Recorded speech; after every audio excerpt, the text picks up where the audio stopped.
Hey Cortana, what is Halo? Halo is an Xbox game series about a hero saving humanity from extinction. By startling coincidence, it features an AI named Cortana. Well, hey there. Welcome back to ANI190, the History of Gaming class. I'm your host tonight, TravisChilds, and I'm here to talk to you about the game Halo. Well, first things first, let's get started with who made Halo.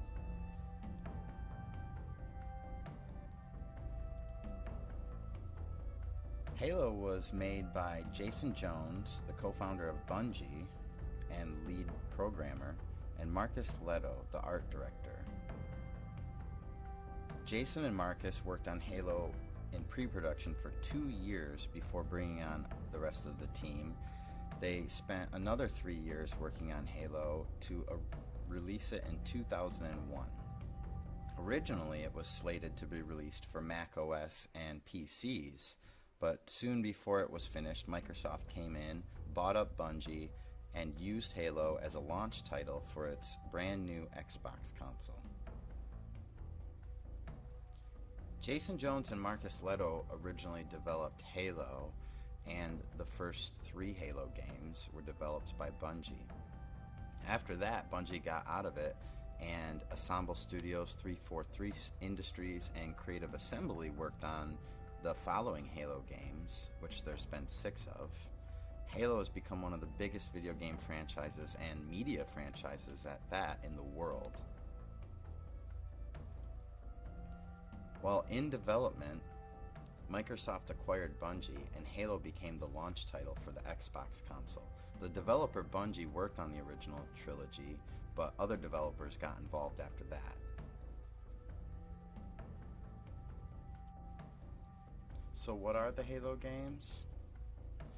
The Halo games are a sci-fi military first-person shooter that mostly takes place from the protagonist's perspective. The development of Halo certainly had an impact on the development of first-person shooters overall. For the most part, Halo proved first-person shooters had a rightful place, with home consoles being the launch title for the Xbox. Previously, they were predominantly on PCs and Mac OSs. As you can see in some of the game art, Halo has a very robotic, futuristic style to it that was very exciting for the times. There are numerous characters in the game, featuring very unique aspects, but one of the best characters, at least in my opinion, is the digital assistant Cortana. Cortana is ironically the same digital assistant as Microsoft's AI for their computers. The current wave of virtual assistants owes a lot to a sidekick from one of the most popular video games of all time. The release of Halo Combat Evolved in 2001 introduced Master Chief's AI partner Cortana, popularizing a lot of the common characteristics that are now shared by real-world AI helpers.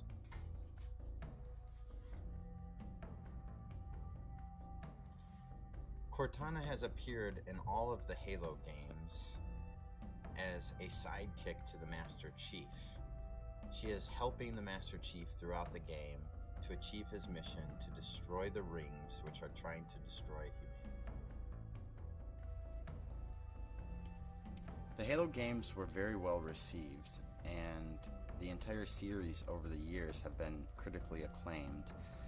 They have become the biggest video game franchise in the world, and not only the biggest video game franchise, but also the biggest media franchise. The games have sold well over 65 million copies and earned billions and billions of dollars. Well, now that you know a little bit about the video game Halo, let's take a deeper look into the untold history. If you check out this link on Vice.com, you can see a very lengthy article about the untold history of Halo. There's a lot of interesting tidbits about the creative process of developing a video game, as well as the acquisition of Microsoft of the Halo video game developer Bungie. there were many other people that developed the video game besides Jason Jones and Marcus Leto. Two of those people are Marty O'Donnell and Jamie Grismier. They talk about the process and transition of Microsoft picking up Halo. And if you scroll through that article, you can read some of the things. Something I find very interesting is that Jamie says that Microsoft hated the name of the game. They said that it doesn't mean anything. To people it does mean something to. It's not on brand, because what we're selling is the super soldier, not this weird space junk. In every foreign language, it sounds stupid. It's feminine. They had so many reasons why the name should be changed. They went for months and months, and they came back with a bunch of names. It was another border dispute. I think this is a great example of the issues that developers will have with publishers. Even something as the best-selling video game of all time like Halo can't escape it. Jamie goes on to say at some point they said, okay, we're going to do a subtitle. And this was before subtitles were the thing every game had. We thought that was dumb, but whatever, we could ignore it. Eventually they came back with Combat Evolved. And we thought, that was the stupidest thing ever. It doesn't mean anything. It's not really informational, and it's not even good grammar. Marty O'Donnell goes on to say, it's funny that right from the get-go we had so many weird rub-the-wrong-way problems with Microsoft, but they were never really that big of a deal. Marcus Leto goes on to say about the relationship with Microsoft and Bungie that it was a massive undertaking, and they were very green at the time. Imagine a bunch of 25 to 30-year-olds trying to make this game together, figuring it out as they go along. Their relationship with Microsoft was pretty good, but they still had a chip on their shoulder as an independent developer and continued to maintain it to their detriment to the very end.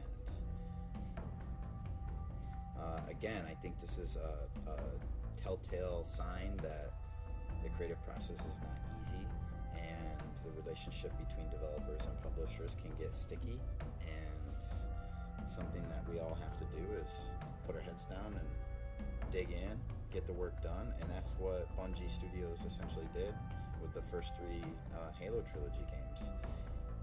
They didn't do it without cost, though. It took its toll on all of them, and pretty much every one of them got burnt out by the end, and that's somewhat of how Bungie got out of developing Halo games in the first place. Well, that's pretty much it for this presentation about the video game Halo. Thanks for stopping by and checking out ANI190, the history of gaming. Again, check out the links throughout the presentation. There's lots of detailed information and articles in those links. There's a PDF document that I'm sending along with this file, and I hope you have a great rest of the year. So take care.